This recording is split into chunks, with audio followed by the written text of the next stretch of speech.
Salam alaikum. Dans l'ère pré-islamique, les gens de Quraysh, de la tribu de Quraysh, avaient un rituel de s'isoler dans des montagnes pour faire l'adoration. Et le futur prophète Mohammed faisait de même, une fois par an, un mois plus ou moins un mois par an, et dès qu'un pauvre ou un passager passe, il lui donne de la nourriture. Donc, dès qu'il termine sa période d'isolement, il descend à la Mecque et se dirige vers la Kaaba et fait les 7 tours autour de la Kaaba. Je ne peux pas parler d'un pèlerinage maintenant, car nous sommes encore dans la période pré-islamique et que la révélation n'a pas eu lieu encore. Ensuite, il rentre chez lui. Peu avant la révélation, il y a eu des signes annonciateurs ou précurseurs qui sont des choses étranges et inhabituelles. Par exemple, la roche qui se trouve dans un endroit à la Mecque, cette roche, dès que le futur prophète passe à son niveau, cette roche lui dit salam alaikum. Et ça, je le répète, peu avant la révélation. Il y a aussi un autre signe, c'était les rêves prémonitoires. C'est un véridique et qui prélude de la prophétie et dont le caractère prémonitoire est fonction de la sincérité de celui qui le fait. Le futur prophète de l'islam, Mohammed, alors dans sa grotte sur le mont Hira, en train de faire sa méditation, l'ange Gabriel lui est apparu. Il dit au prophète de l'islam, lis. Le prophète de l'islam répond, je ne sais pas lire. L'ange Gabriel le serra contre lui, très fort, puis il le relâche. L'ange Gabriel lui demande de lire la deuxième fois, et le prophète analphabète répondit qu'il ne sait pas lire. L'ange Gabriel le serra une troisième fois, le serra très fort et le relâcha. Et c'est à ce moment que l'ange Gabriel lui récita le verset « Iqra bismi rabbika alladhi khalaq » « Lis au nom de ton Seigneur qui a créé ». Et c'était la première sourate du Coran, sourate al-Alaq, traduit comme l'adhérence. Mais al-Alaq signifie littéralement un grumeau de sang. Après la récitation de sourate al-Alaq sur le prophète, il a été libéré par l'ange Gabriel. Il était tout ébahi, étonné et frappé de stupeur. Il est rentré chez lui tout tremblant. Il s'est réfugié auprès de sa femme Khadija et il a dit « Zammilouni, Zammilouni », c'est-à-dire « Couvrez-moi, couvrez-moi ». Sa femme Khadija le couvra et le rassura, le soutint avec des paroles réconfortantes. Le prophète Mohammed, que le salut soit sur lui confia qu'il a eu peur et n'a pas encore compris ce qui lui arriva quand il a été dans sa retraite spirituelle. Khadija lui répond « Non, ne t'inquiète pas, car Allah ne te décevra jamais, car tu n'as jamais fait de mal à personne. » Et elle a commencé à énumérer ses qualités et ses actions de bienfaisance. Elle lui a dit « Tu maintiens les liens de parenté et de sang. Tu aides les pauvres. Tu accomplis l'aumône. Tu fais des dons aux nécessiteux.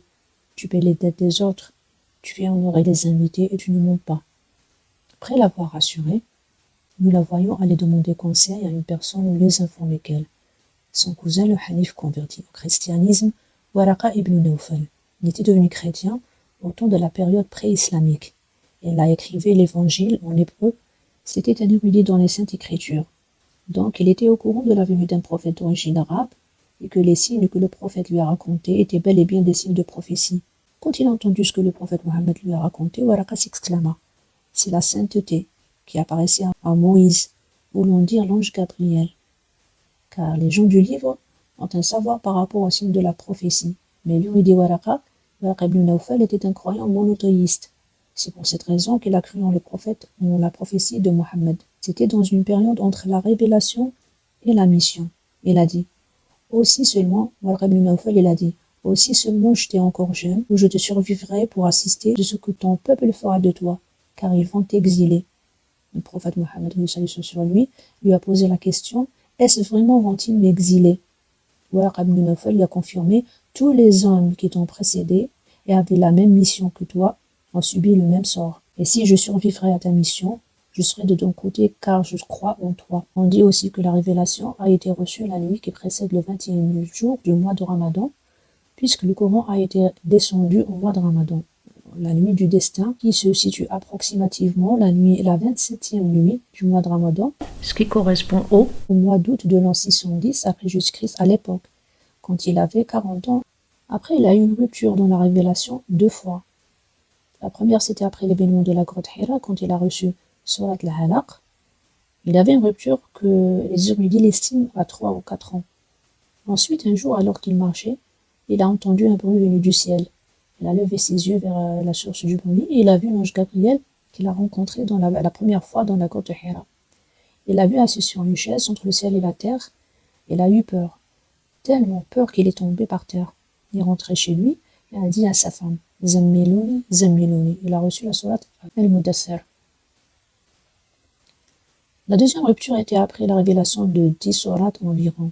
Ensuite, le prophète Mohammed sur lui a reçu sourate Al-Duha en guise de réponse à ceux qui l'ont accusé d'être en contact avec un démon et que celui qui lui révélait ce qu'il disait. Ensuite, il s'est séparé de lui, c'est-à-dire ce démon s'est séparé de lui. Il a reçu Surat al-Duha en guise de réponse à ses détracteurs.